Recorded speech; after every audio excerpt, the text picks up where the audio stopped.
Welcome back to my top 100 games countdown for 2023. Today we're doing 40 to 31. We're starting to get into some really good games. These are all the games that I enjoy playing. Of course, I've not played every game. There are thousands of games out there.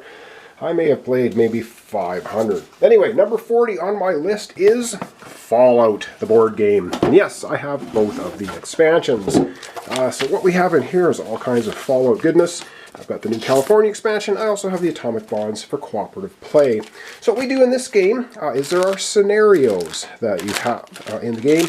And of course the miniatures are really nice. These are the expansion miniatures for New California. These are your regular ones. There's all kinds of gear cards and things you can find in the wasteland.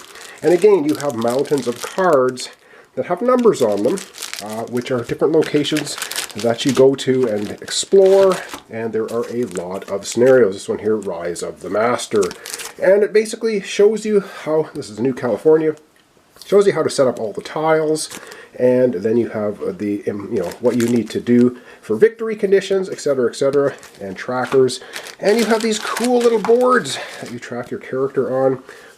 It's upside down. You have the special, so as you level up you get more and more abilities, and it's a dice rolling game and you run into all kinds of monsters that you would find out in the wasteland out of the Fallout games. So yes, it's modular. You've got a bunch of green tiles and they are different things that you can find.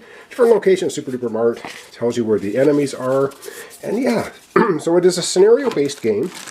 And with the atomic bonds, you can play them all the scenarios now co-op.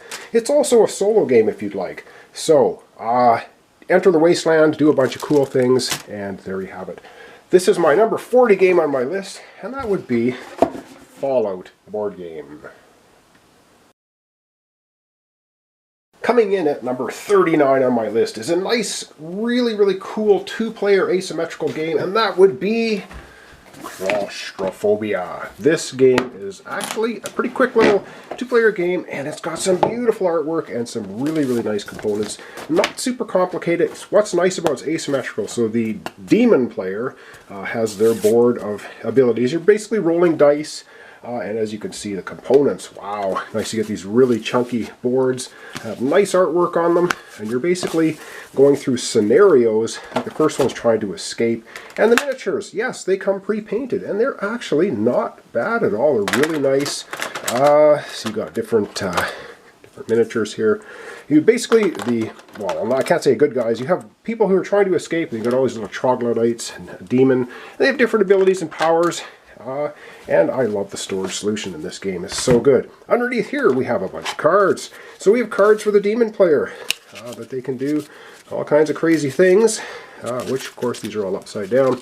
But things you can get for the human player is special abilities, and it's all dice driven. So you have these boards which you put your character cards in. And then you assign dice depending if you roll a 1, 2, 3, 4, 5. So you roll dice for all your characters to start with, assign dice, and then you can do different things. And that's basically it. So you're trying to complete the scenario either for the demon player or the human player and win. So that's my number 39 game on my list. And that would be the two-player game of Claustrophobia. And coming in at number 38 on my list is another game I really enjoy, and that is Australia. And I don't have the expansions currently, but they will be coming eventually, I hope, depending on shipping. And easy to forget rules. So what this is basically you are defending Australia, and it's got some beautiful boards, and of course mine are in Portuguese, but that's okay because mostly it's symbology. Figure things out. So you have this giant board, you populate it with old ones, and the old ones can be anything from zombies to loyalists to shoggoths, etc. And you're trying to collect resources, and it's basically get victory points. You have characters that can help you in the game, like Mad Johnson or Lord Blacksmith, and you have units, fighting units, that you have to take on the old ones with. Yeah, it's really cool. So it's really victory point, as you can see around the track as a victory point marker. And there's only so many turns. When you get to turn 53, that's it, game over. You count up points, and old ones get points based on this little green, or sorry, this little purple indicator here. If they're flipped over, they get double, and you can build farms and rail tracks and Really, really fun game. I've done this recently, and you can play it solo, which is so cool as well. That's my number 38 game on my list, and that would be Australia. And number 37 on my list is a race game, and it's so much fun, and that would be Jamaica. What you're trying to do here is race around the island of Jamaica, gather gold, blast each other with your cannons, and get the most victory points when the race ends. So this is basically the board. It's beautiful, and I'm not going to undo it all here, but you're basically, you have your little ship, and you're going around the board.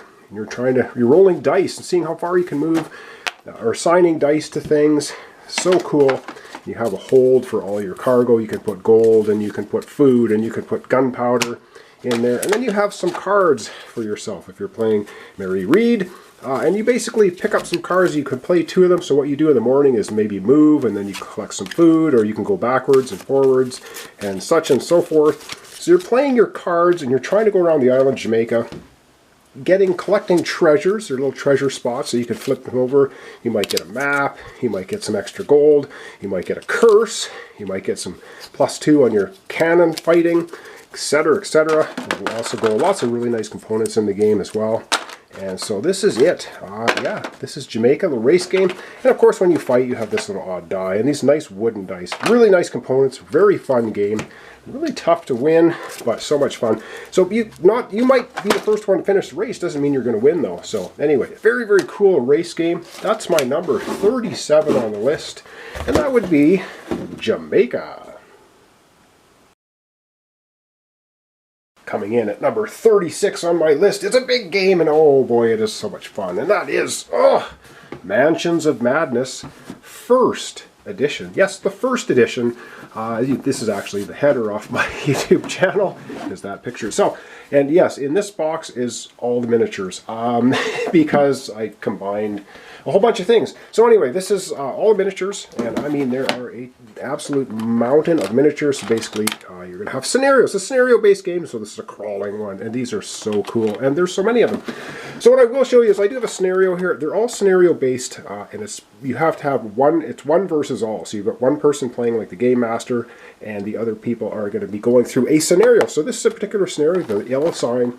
So it tells you how to set up the board. There's a whole bunch of tiles. I got another box full of tiles. I do have all the expansions, and you have like short, so you have stuff that you need to do, little puzzles you got to solve, and this is the cards objectives for what you're trying to complete. So it's a scenario-based game in, of course, the Cthulhu mythos, and as you can see, there's a mountain of stuff in here, and you're trying to, as the investigators, you're trying to win the game. You can play from, it's 2 to 5, so you can play 1 investigator versus 1 game master, or you can play up to 4 investigators.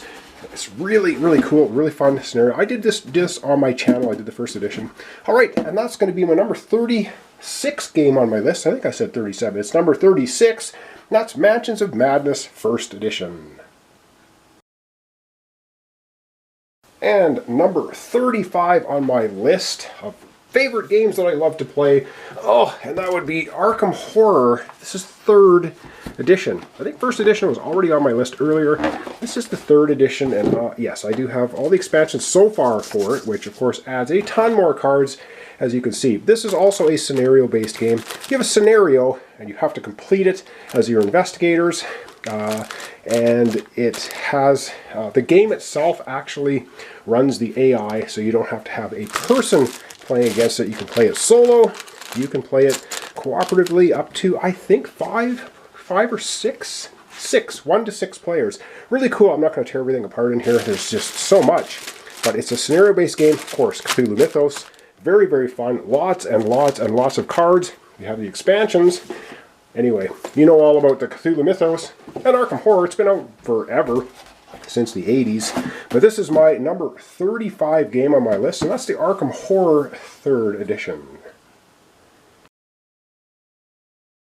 Alright, enough with the Cthulhu Mythos for now. Let's get into a deck builder. My number 34 game on my list of games I really enjoy, 2023 edition, is The Battle for Grayport. This is a deck builder. This is a very hard game. I've done it on my channel several times. I do have the players. I have the expansions.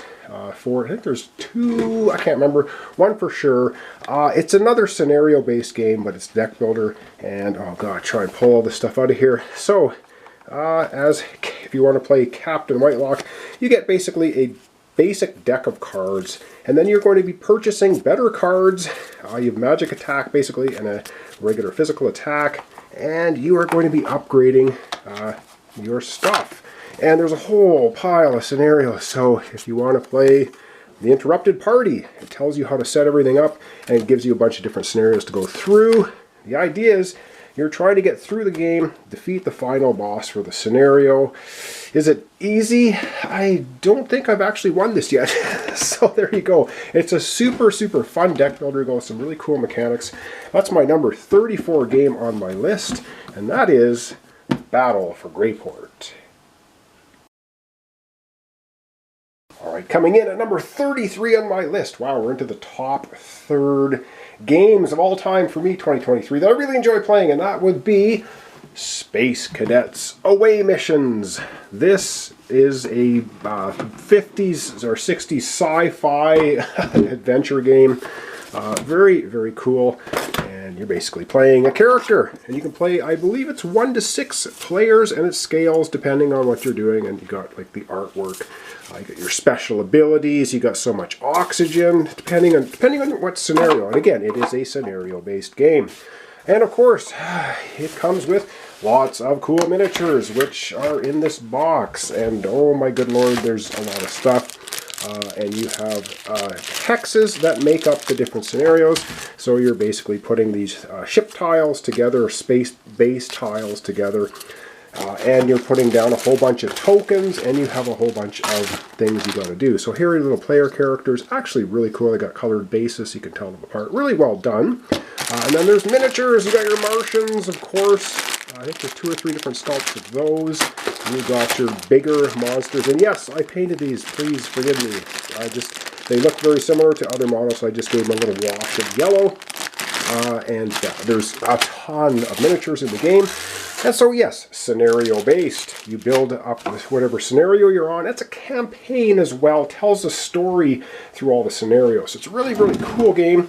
Miniature-based. You got your sci-fi setting and different missions, which of course get more difficult the way you go. And you got brains in a jar. What more can you want? So this is my number 33 game on my list. Space Cadets Away Missions. Alright, we're on to number 32 on my list. Yes, it's a deck builder. Surprise, surprise. And that will be a legendary game. And this one is Legendary 007. I do like these legendary games quite a lot. If you know my channel at all, then you've seen me play many of them. Just about all of them, except Predator, I think is the only one I haven't played. So it's basically a legendary system. You've got your scheme twists, you got your masterminds, and you have to complete these goals. So we basically have Goldfinger, Casino Royale, under Majesty's Secret Service, License to Kill, and then you can play characters. You've got, well, there's GoldenEye as well. You got gadgets, wounds, etc., etc. You've got, of course, your playmat, which is typical legendary encounters kind of playmat. Does it show it in here? It does. So here you go. So you got your mastermind, your scheme. You're going to get different characters. You have Moneypenny as your allies, gadgets, etc., etc.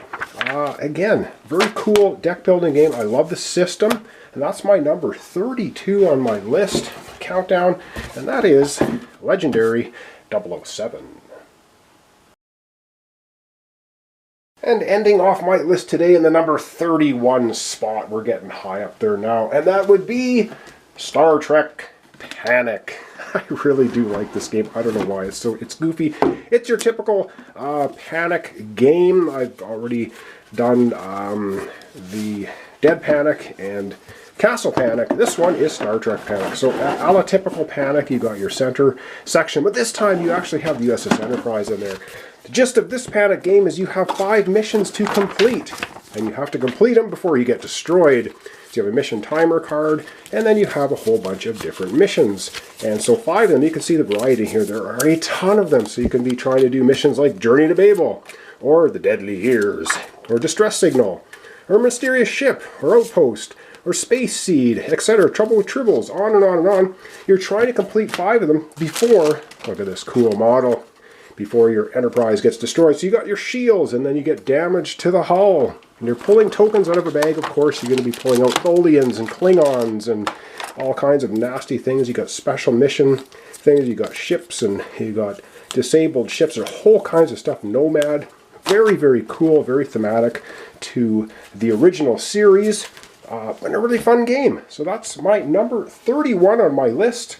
And that is Star Trek Panic. Well, thanks for watching along. Up next will be another playthrough, of course, and then when we get back to my list countdown next time, we're going to be doing 30 to 21. We're getting up there. So thanks so much, and we'll see you next time.